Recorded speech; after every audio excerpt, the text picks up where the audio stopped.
Welcome students. आज हम types of company के बारे में ही आगे डिस्कस करेंगे और टाइप्स ऑफ कंपनी में आज नए दो टॉपिक लेके आ रहा हूँ, जो कौन कौन से हैं। एक का नाम है स्मॉल कंपनी और नेक्स्ट इज़ गवर्नमेंट कंपनी। दो कंपनी ऐसे लेके आ रहा हूँ जिनके बारे में आज डिस्कस करेंगे। स्मॉल कंपनी और गवर्नमेंट कंपनी के बारे में आज हम डिस्कस करेंगे कि टाइप्स ऑफ कंपनी में इन दोनों कंपनी का क्या इंपॉर्टेंट रोल है, वो हम बात करेंगे। तो बात करते हैं सबसे पहले स्मॉल कंपनी की। स्मॉल कंपनी किस तरह की कंपनी होती है, आज उसके बारे में डिस्कस करेंगे। आफ्टर देन गवर्नमेंट कंपनी के बारे में मैं डिस्कस करूंगा। तो सबसे पहले बात करते हैं स्मॉल कंपनी की। Small company means a company other than a public company. एक ऐसी कंपनी है जो पब्लिक कंपनी के अलावा है, पब्लिक कंपनी नहीं है, लेकिन इसमें क्या कंडीशन दे रखी है, अगर ये कंडीशन किसी कंपनी में होती है तो वो स्मॉल कंपनी कहलाएगी। पहली कंडीशन क्या है? Paid up share capital of which does not exceed 50 lakh rupees और such higher amount as may be prescribed और which shall not be more than 5 crore rupees. सबसे बड़ी बात है स्मॉल कंपनी की ये है कि पेड अप कैपिटल यहाँ पे which not does exceed 50 lakh rupees. आपने जो पेड अप शेयर कैपिटल है उस कंपनी की 50 लाख से ऊपर नहीं होनी चाहिए, 50 लाख रुपए से नहीं होनी चाहिए। अगर किसी कंपनी की paid up share capital 50 lakh rupees से नहीं ज़्यादा है तो उसको मैं स्मॉल कंपनी कहूँगा। और higher amount last 5 crore rupees है, not be more than. Higher amount जो भी अमाउंट वो 5 करोड़ से ऊपर नहीं होना चाहिए। तो paid up share capital 50 lakh rupees से नहीं एक्सीड होना चाहिए, कम या ज़्यादा नहीं होना चाहिए, या और हायर अमाउंट जो है 5 करोड़ रुपीज तक लास्ट हो सकता है। ऐसी कंपनी को स्मॉल कंपनी कह सकता हूँ। Turnover which as per its last profit and loss account does not exceed 2 crore rupees और such higher amount may be prescribe which shall not be more than 20 crore rupees.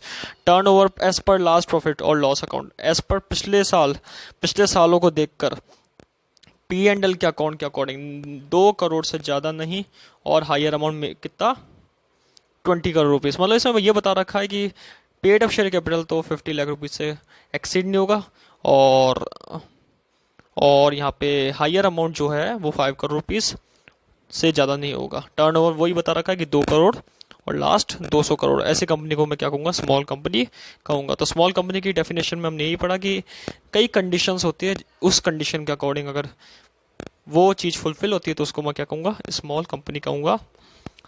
अब इसके बाद बात करते हैं गवर्नमेंट कंपनी की। गवर्नमेंट कंपनी एक ऐसी कंपनी जिसका relation central government, state government, या फिर सेंट्रल गवर्नमेंट या स्टेट गवर्नमेंट दोनों पार्टली होता है। तो इसके बारे में डिस्कस करते हैं हम। एक government company is a company in which not less than 51% of the paid up share capital is held by. ऐसी कंपनी जिसका 51% हिस्सा गवर्नमेंट के पास चला जाए तो उसको मैं क्या कहूँगा? गवर्नमेंट कंपनी कहूँगा। लेकिन कौन सी गवर्नमेंट के पास चल जाए वो नीचे दे रखा है डिस्क्रिप्शन में।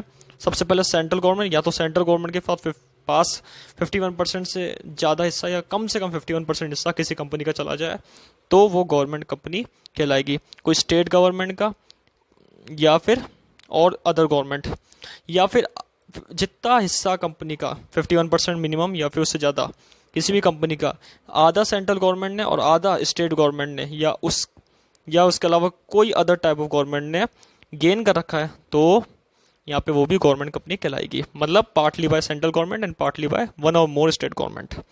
It also include a company which is subsidiary of a government company.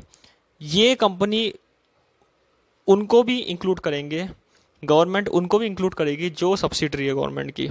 ऐसी कंपनी जो सब्सिडरी है गवर्नमेंट की और गवर्नमेंट ने कंपनी को होल्ड कर रखा है तो वो कंपनी भी गवर्नमेंट कंपनी कहलाएगी।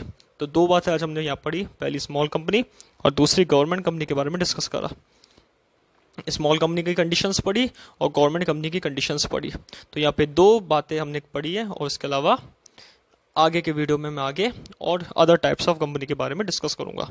Thank you.